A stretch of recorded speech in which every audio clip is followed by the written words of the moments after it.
Alam mo ba na ang prostate cancer ay isang uri ng cancer na karaniwang tumatama sa kalalakihan, lalo na sa mas nakatatanda?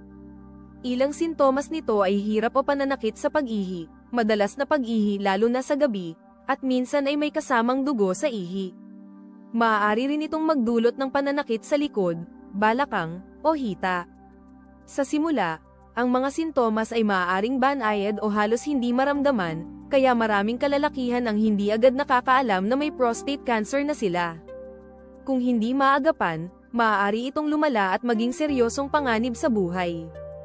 Isipin na hirap o masakit ang pag-ihi, may dugo sa ihi, o may pananakit sa likod at balakang. Maaari na itong babala na kailangan mong magpatingin sa doktor at magpa-test sa prostate. Huwag ipagwalang bahala ang kalusugan ng iyong prostate. Ang simpleng sintomas ngayon ay maaaring maging seryosong problema bukas. Para sa mas marami pang health tips at kaalaman, mag-subscribe sa Halaman Facts.